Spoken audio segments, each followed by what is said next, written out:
Hello and welcome if you're new to my channel, and if you're a subscriber, a warm welcome back. On the 10th of August, Tapestry announced they were acquiring Capri Holdings, and there are two luxury groups in America that I've spoken about before. I'm going to attach the video above. There may be a couple, but the main one I'll attach above. And the Americans are trying to create groups that can rival, that can compete with the likes of the bigger European luxury group. Think, for example, the behemoth Louis Vuitton, Moet Hennessy.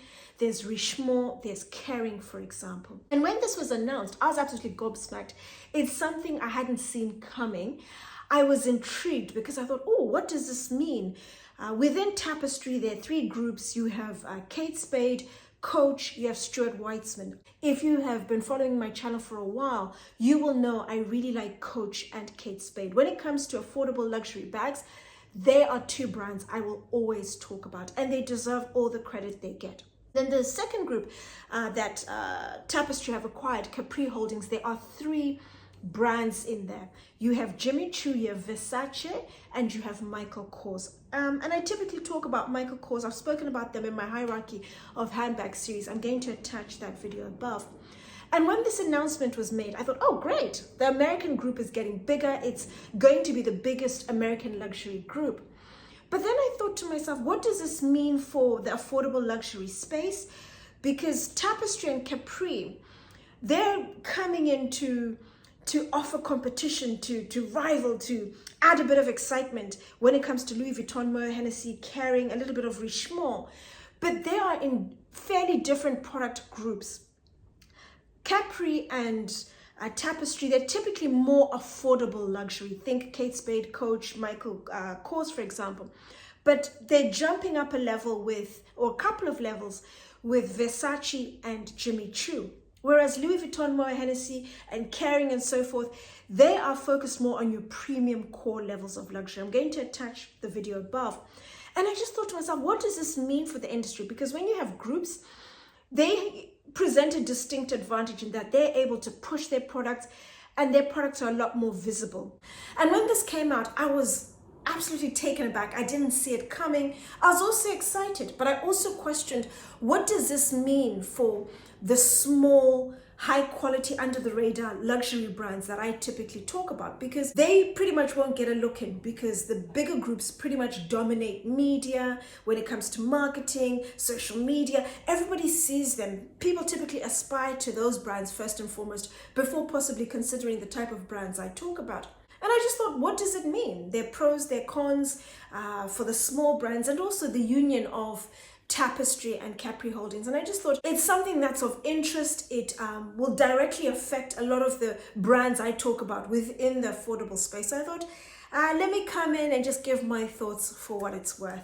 I'm Anesu Sagonda, and I produce educational luxury content for anyone after the finer things. Whether you are young and starting out in life and wanting to reap the benefits of buying higher quality, better quality from the get-go, or you're new to money and wanting to learn how to navigate the terrain, or you're into luxury, but you want to focus more on high quality products, then my content is geared towards you.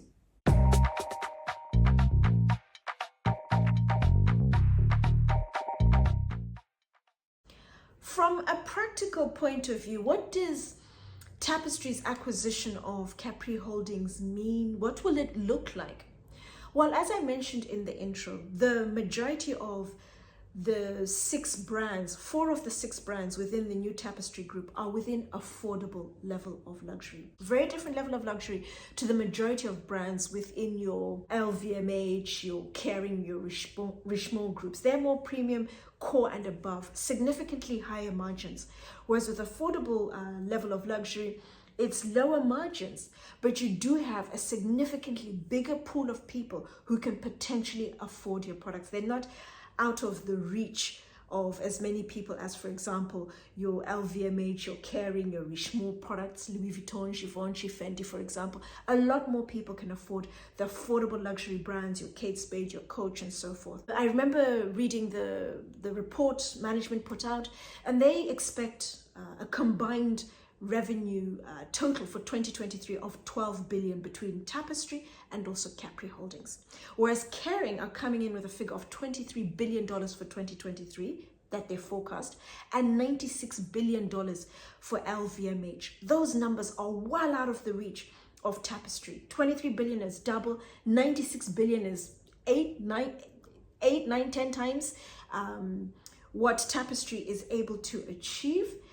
They just simply won't be able to compete. But where they can really compete and make a huge difference is within affordable luxury. Firstly, they have the darling of the space, Coach. Coach is a brand that can do no wrong. It's incredibly visible. Its stock is on the rise. The products are often compared to Louis Vuitton when it comes to the quality and the craftsmanship. Coming in from Capri Holdings is Michael Kors. Michael Kors is a direct competitor to Coach. They are two very big brands, but Michael Kors is really struggling at the moment. It's a brand that's been overexposed. Its image is not great. Consumers complain that they're churning out more dupes than original styles. But what Tapestry can do is reposition Michael Kors and turn its fortunes around and build it into the same dominant force that Coach is, and build an absolute powerhouse when it comes to Tapestry within the affordable luxury space, and just become an explosive, dominant group within the space. And I hope they really do that. Tapestry, their business model is direct to consumer. Direct to consumer is something that you will hear increasingly more now. A lot of brands are coming in as direct to consumer, DTC, and this is where they sell directly to the end user, the consumer. They cut out the middleman. So you see less of concessions or selling on third-party websites. Think, for example, Net-a-Porter, Farfetch, for example. They sell directly to the consumer. And the distinct advantage of that is it reduces costs, but it also means they have close connection with the customer. They know what's going on, they can talk to them, they interact, they're able to collate a lot of data. And how Tapestry have introduced their business model is by building an incredibly successful digital data-driven platform. Customer engagement focused. And what that essentially means, in a nutshell, is that they introduce initiatives. And off the back of those initiatives, they analyze the data to see where are consumers engaging. Very well, not so well, and driving conversions. And then they can tweak accordingly and see, okay, if we tweak this, if we do this, consumers engage more, it drives conversions, sales, and that's what it really boils down to. So they'll be able to infuse their direct-to-consumer approach, increase that within the 3 new entrants. So use that to turn Michael Kors around and infuse that into Versace and also Jimmy Choo. But what does Capri Holdings bring to the table? Well, they've got the 2 brands that sit very comfortably alongside the other premium core brands within your LVMH, Kering, Richemont, for example. They will introduce Tapestry to the aspirational consumer, the aspirational product, being able to gather information through their direct-to-consumer approach, opening more stores. But they do have concessions and department stores. That'll still remain, but they'll have a much closer, more intimate relationship with the customers, being able to tweak accordingly and focus on really growing the brands and making them a credible force. They're very much aspirational brands. I wouldn't put them alongside Louis Vuitton or Gucci, for example, that are the most aspirational, I would say. But I would put them alongside the other heavyweights within the LVMH Kering brands. Think, for example, Balenciaga, Alexander McQueen, Givenchy, Fendi, for example. Alongside there, they'd very confidently hold their own. What they also bring to the table is the fact that they're introducing Tapestry to a range of products that they're in, just bolstering and strengthening, but also other products that they aren't in. But the range of product groups that are attractive, they're resilient, they're growth areas. And particularly now with what's going on in the economy, the struggles we're having, reduced spending power, brands will want to go into areas they currently aren't in and look for other opportunities to create money. So think, for example, premium personal care will come in, a bigger foothold into footwear, small leather goods, into handbags. And then there'll also be an introduction to apparel as well, which Kate Spade does have, but increasing the range. Throw into that as well outerwear, jewelry, and also watches. What it'll also mean is there'll be a bigger global reach. bigger presence in the Americas, a far wider reach within the Americas, a far wider reach within Asia. Asia is incredibly significant. You have in there China. China is the biggest luxury consumer in the world at the moment alongside the Americans, but they're starting to beat the Americans now. And then there will also be wider presence in Europe, Middle East, and also Africa. So watch this space. I'm excited to see what's going to happen, but very much a dominant force within affordable luxury. And I think that's where the magic is really going to lie for Tapestry. So what does this mean for my smaller, high quality, under the radar brands? Well, initially I thought, oh, another group, but I thought, no. They're distinct pros, and I don't want to say cons. I want to say challenges, but challenges that can be overcome through hard work, consistency, and focus. When you have very big groups, look at, for example, the recent union, Tapestry and Capri Holdings. They anticipate a total of 33,000 employees. In order for you to run such an operation, such a big operation, you need systems, you need structure, you need processes, you need rules, incredibly strict rules in place. And those rules are fairly rigid. There isn't a lot of flexibility. They need to work according to a template. That's how you make these businesses work. You can't just go into free fall with these businesses. Things would be an absolute disaster.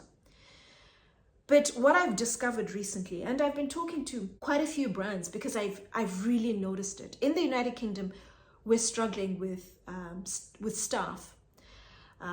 We've gone through Brexit, and a lot of brands have said, we have noticed the distinct lack of talent in the market. A lot of people have left the United Kingdom, people who were talented, who had experience, who had passion for the luxury space. And now you have a different demographic coming in. You have people who possibly don't quite understand, appreciate luxury. What is luxury? What does it look like? The type of service that's expected. Also people who are using their maybe part-time, reduced hours luxury job as a way of making ends meet. And it's not something they're totally committed to. And I've just noticed the difference, the drop in service. It's absolutely shocking in some instances. But the big brands will just continue to be profitable. People will talk about the issues they've had, but things still chug along. But a small brand can't afford to have a situation like that where you have one too many reports of really poor service. With the small brands, yes, they're smaller. Some have less than 20 stores, some have 1 or 2 stores. Look at Joseph Duclos, for example. But it's a brand that is setting the benchmark when it comes to luxury, the quality, the craftsmanship. It's ahead of Hermes now, but they have 1 store in the world. How can they really make a difference? Well, there's this concept I keep talking about, service.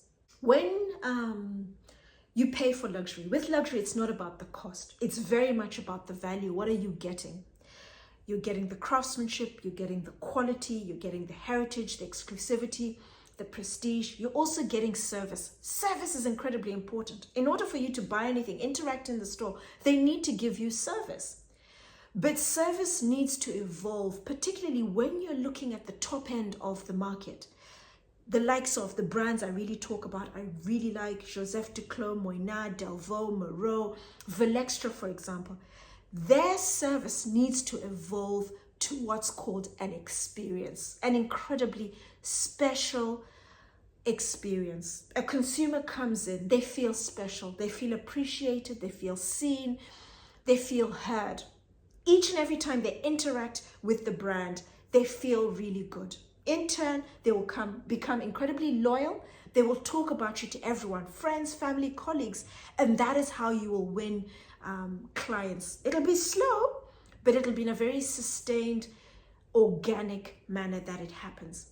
And that'll come provided the brand work hard, they're consistent, and they're focused. I'm getting increasingly more comments with people talking about the really good and unfortunately in some cases bad experiences they've had, but it's more of the good, and they really make my heart smile. And what I do is I always pass the feedback on to the brands, and particularly to senior management, so they know what they're doing is working, they're doing the right thing. that then motivates them to keep going. They have significantly reduced traffic that comes into their stores. They may get 10, 20 people a day or even less. But each time someone comes in, they have to make a difference and give them an incredibly special experience. And the more they do that, it becomes a relationship. They really get to know their consumer intimately, what they like, what they don't like. They can adapt, adjust. They're a lot more flexible, a lot more accommodating, provided it doesn't compromise the integrity, the quality of the end product. A lot of the brands I talk about have said they will do anything for a customer. Look at a new leather, tweak the edge coating. I had a request recently for different colored edge coating. They will do that, provided, of course, it doesn't affect the quality of the bag. It's something that can be done. Try different leathers, different mixes, even creating a special experience, whether it's a party you want to have in the store with your nearest and dearest. They are a lot more accommodating, and they will react and do things and go the extra mile, and that's where they can really make a difference. And I look forward to more of that, because I know the brands are doing that. The bigger brands, we're hearing so many stories on social media of people having issues, lack of consistency, but that's all well and good. But I'm really focused on the smaller brands, high quality, under the radar. And I'm excited to see development. I'm excited to see how they're going to react, and just consistency as they continue to grow in a very gentle manner, but with people who care about the product and who will sing their praises and help them grow. It would be great to hear your thoughts on Tapestry, on your interactions within your smaller, high quality, under the radar brands, good and bad, because for them to learn, for them to improve, we need to give them feedback. That is how they're going to stay in business. To all my other subscribers, thank you for watching. Do subscribe if you haven't, so you don't miss out on this conversation and future conversations. Thank you for watching, and I look forward to seeing you all again soon.